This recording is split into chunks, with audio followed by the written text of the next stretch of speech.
Hey guys, in today's video I wanted to talk to you about why you should learn to love yourself. Now I know this is something that probably almost everyone struggles with, as I don't think many people grow up actually loving who they are. So I want to make a video to help you guys kind of get into that frame of mind of actually loving and accepting yourself for who you are, flaws and all. So how do you do this? Well, takes a lot of work, but basically you have to stop those negative thoughts of beating yourself up. And one of the ways to do this is you have to become conscious of your thoughts so that you can even notice when you're doing it to yourself. Whenever you're beating yourself up, notice it and say, I'm not going to tolerate that behavior anymore for myself, and change it. Don't allow your thoughts to go in that direction. Start thinking a bit more positively and try to praise yourself whenever you can. So whenever you're feeling like you're bad or that you're not enough and that people are better than you can reframe and stop thinking those negative thoughts, let them go, and instead think, I am enough. I can handle this. I can get through this. And you do exactly that. And also, one of the ways to kind of start loving yourself more is to ask yourself the question, who am I every day?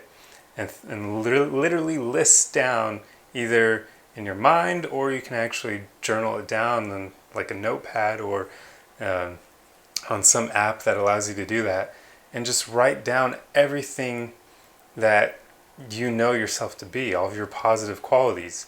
Jot them down. And after doing this for a long time, you'll start to love who you are because you'll realize how much work you've put into becoming the person you are today. And that's huge. That's one of the most important things for allowing yourself to learn to love who you are. Basically, what you want to do is you want to have the mindset of loving yourself unconditionally, accepting all your flaws, all the previous mistakes you've made in the past, just everything that you've done wrong, just let it go. Don't beat yourself up over it. You can't change the past, so there's no point in thinking about your previous mistakes. And your flaws are just part of who you are, so accept them. Don't try to beat yourself up for having them. Everybody's got flaws. I mean, if you only knew all the flaws that I believe I have, man, I could go on a whole video just on that alone.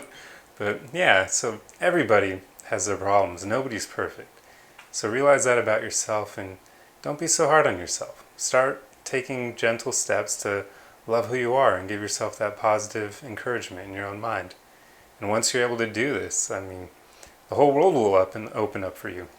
If you want to have great relationships, one of the prerequisites for all of them is to love who you are. Otherwise, your relationships will never be all that great because you don't want to rely on somebody else to make you whole. You want to be whole before you go in. And that way the two of you can kind of add to each other's lives rather than needing each other. So yeah, and also it'll help with your goals and whatever you're pursuing in life, because when you love yourself, you're going to back yourself up, you're going to praise yourself, you're going to encourage yourself along the way, and then you won't accept failure as the final thing. You'll keep going. So I hope this helps. I hope you start working towards truly loving who you are, because you're worth it and you got to start believing it. I'll see you guys in the next video. Arrivederci.